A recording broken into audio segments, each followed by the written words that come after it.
साथियों जय भीम, मैं सागर ननीर और आप देख रहे हैं प्रबुद्ध भारत टीवी। दरअसल आपको बता दूं कि तेलंगाना से लगातार नई नई खबरें सामने निकल कर आ रही है बीएसपी को लेकर, और कई सारे लोग बीएसपी में लगातार ज्वाइन हो रहे हैं। बड़े पैमाने पर बीआरएस को छोड़कर बसपा में लोग शामिल हुए हैं। मोगावेली गांव के कई लोग बसपा में शामिल हुए हैं। कोरेथागुड़ा गांव के बीआरएस नेता कोरेथा अक्षय, सदमेका गोपाल और 15 अन्य कार्यकर्ताओं के मार्गदर्शन में बेज्जुर मंडल में अरशद हुसैन के आवास पर बहुजन समाज पार्टी में काफी लोग शामिल हुए हैं। इसी अवसर पर उत्तर तेलंगाना ज्वाइनिंग कमेटी के सचिव अरशद हुसैन ने उन्हें पार्टी में शामिल कराया है। अरशद हुसैन ने कहा कि यह बहुत खुशी की बात है कि पिछले 2 दिनों में बीआरएस, बीजेपी और कांग्रेस को छोड़कर बड़े पैमाने पर लोग बसपा में शामिल हो रहे हैं। सिरपुर विधानसभा क्षेत्र में बढ़ रहे भ्रष्टाचार, अवैध अराजक शासन को खत्म करने के लिए सीनियर आईपीएस की नौकरी को छोड़कर गरीबों का विकास करने के उद्देश्य से आए डॉक्टर आर.एस. प्रवीण कुमार ने शामिल होने वाले सभी लोगों का, बसपा में शामिल होने वाले सभी लोगों का अभिनंदन किया और उनका स्वागत किया। इस बात पर खुशी जाहिर की कि आने वाला राज्य बहुजनों का होगा, गरीबों का और कमजोरों का होगा, इन समूहों का होगा। इसी कार्यक्रम में बसपा के जिला विधानसभा क्षेत्र मंडल के नेता और कार्यकर्ता भी शामिल हुए थे। इसी के साथ बेज्जुर मंडल के मोगावेली गांव में आत्राम अरुण गारू के मार्गदर्शन में उनके 50 अनुयायी बसपा में शामिल हुए। तब तेलंगाना ज्वाइनिंग कमेटी के सचिव हुसैन अरशद ने पार्टी में इनको शामिल कराया। इसी के साथ तलाई गांव के लोग बसपा में शामिल हुए।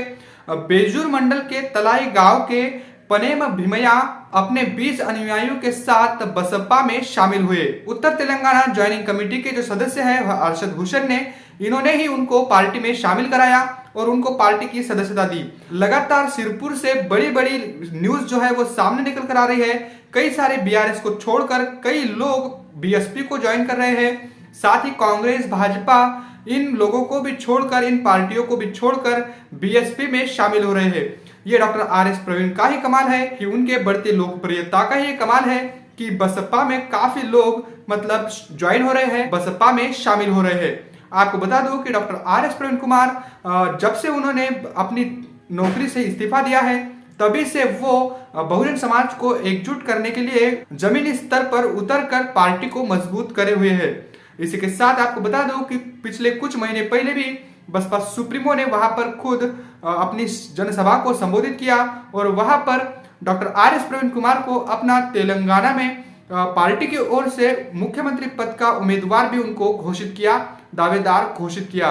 तो अब देखने वाली बात होगी कि वहां पर डॉक्टर आर.एस. प्रवीण कुमार तेलंगाना में कैसा अपना असर दिखाते हैं बीएसपी का, बीएसपी किस प्रकार वहां पर उभर कर आती है। और तेलंगाना में तो अब बीआरएस पार्टी को बड़े बड़े झटके लग रहे हैं और साथ ही बसपा में कई सारे लोग शामिल भी हो रहे हैं। लगातार वहां पर हो रहे अन्य अत्याचारों के मामले हो, पेपर लीक का मामला हो, युवा साथी है उनके लिए, उनके न्याय हक के लिए डॉक्टर आर.एस. प्रवीण कुमार लगातार सड़कों पर उतरे हुए हैं, जन आंदोलन कर रहे हैं, धरना प्रदर्शन भी कर रहे हैं। और ऐसे में वहां पर पूरा तेलंगाना बीएसपी मय हो चुका है।